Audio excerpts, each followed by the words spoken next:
And there are things about that I wanted to talk about. But one of the things that I was fascinated about is how well you pivot through things that happen. And an example of that, like recently, is you changed vaccination to jaccination, which I just thought, that was a good pivot. Fully jacksinated. So there, we'll check out that merch on Zuby.com. And the other one is when you got kicked off Twitter for OK Dude, because you came back with all the merchandise.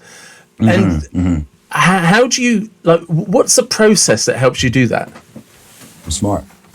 Yeah, well, I walked straight into that one, really.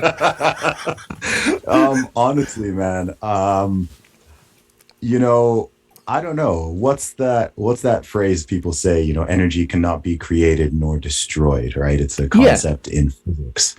And I think it goes beyond what we typically think of as energy. I think it goes for emotion and attention, and you can convert and divert that in different ways. I mean, if you look at corporate or mainstream media, they are masters of this, right? They are masters of taking people's fear, anxiety, attention, outrage, whatever it is, and redirecting it at different targets or onto different issues. They do this all the time. You could say that the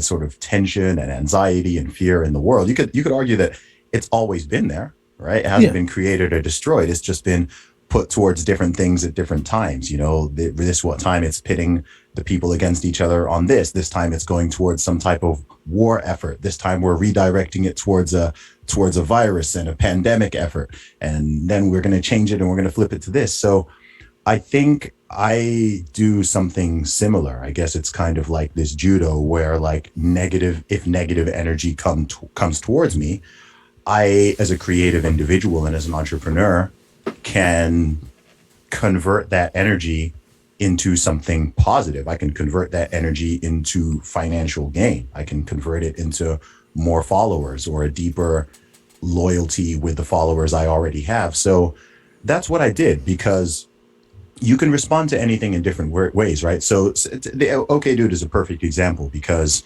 I got my account. I was temporarily locked out of my account under, you know, for no reason.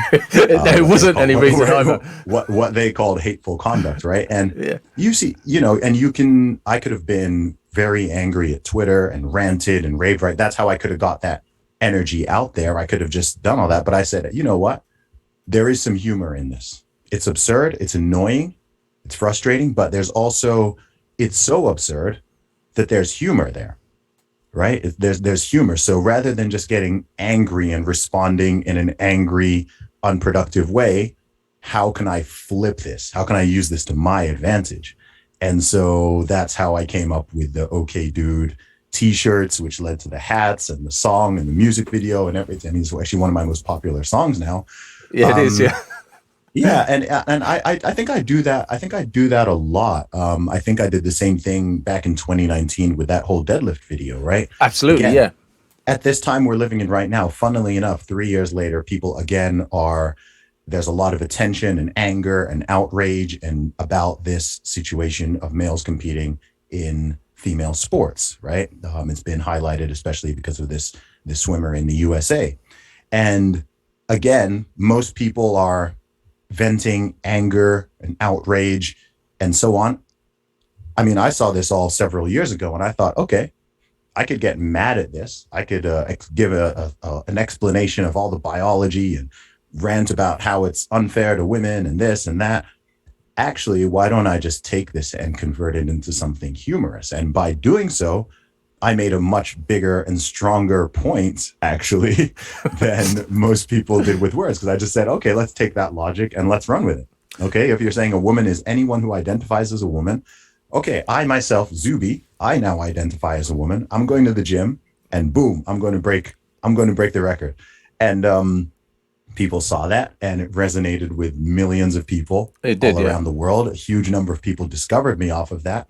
And then again, from that attention, I was then able to take that attention and put it towards other things that I do and that I've built and I've created, which I actually want more attention to be on, right? It's cool and it's funny that people identify me as the British women's deadlift record holder. That's a joke that's going to be going on, I guess, for the rest of my life, and I've You'll expected dine on that. it. You'll dine out on that for Yeah, a while. I've accepted that one. But also, I make music, I do podcasts, I do public speaking, I'm into fitness. I've got a lot of other things that I can offer the world.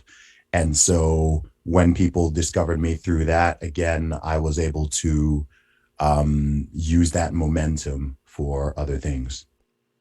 Because for people that aren't aware, there was the women's world record for deadlifting, but the OK Dude was, you actually got kicked off Twitter for replying to somebody OK Dude without knowing what preference or how they wanted to be identified. But then Twitter also became the biggest platform for promoting the merchandise for OK Dude. Yes. And it's just like the flip of 180 will kick you off for saying that. Oh, by the way, now we're going to share that with hundreds of millions of people.